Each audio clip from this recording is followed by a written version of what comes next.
ரீசெண்டாக வந்து இப்போ செல்ஃபி பரிகாரம்னு சொல்லிட்டு ஒரு பரிகாரம்லாம் வந்து பாஸ் இந்த மாதிரி பரிகாரம்லாம் வந்து ட்ரோல் பண்ணப்பட்டது, புரியுதுங்களா? நாம யாருடைய ஒரு கருத்தும் வந்து நம்ம வந்து அந்த மாதிரி ட்ரோல் பண்ணுறதோ இது பண்ணுறதோ கூடாது.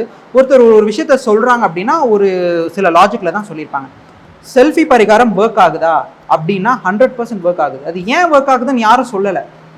செல்ஃபி பரிகாரம் யார் இன்ட்ரடியூஸ் பண்ணா அப்படின்னா அது இன்ட்ரடியூஸ் பண்ணவர் வந்து திரு நெல்லை வசந்தனை அவர்கள் தான். அவர் ஏன் அதை சொன்னார் அப்படின்னா, சந்திரன் வந்து எப்பெல்லாம் ஒரு சந்திராஷ்டமம் வரும்பொழுது 8ஆம் இதில் போய் மறையுதோ அப்போ நீங்கள் செல்ஃபி எடுக்கணுங்கிறது வந்து சொன்னார். சனி சந்திரன் அப்படின்னு நம்ம எடுத்துக்கிட்டோம்னா அது வந்து மீடியா ஸ்க்ரீனுங்கிறது வந்து இருக்குது. அது மட்டும் இல்லாமல் கேமரா அப்படிங்கிறதுக்கான காரகத்துவமும் அதுதான். ஸோ இதில் இவ்வளோ விஷயங்கள் இருக்குது. இது just like that okay selfie எடுத்துட்டா இந்த மாதிரி அப்படிங்கிறது இல்லை. அதனுடைய உட்கருத்து இதுதான். இதனால் நம்ம இதை பண்ணும்போது நமக்கு ரிசல்ட் வருது அப்படின்னா கண்டிப்பாக சந்திராஷ்டமம் இந்த மாதிரி டைமில் நீங்கள் செல்ஃபி எடுக்கும்போது அதனுடைய தாக்கம் நிச்சயமாக குறைகின்றதை நான் என் லைஃப்பில் நான் உணர்ந்திருக்கேன்.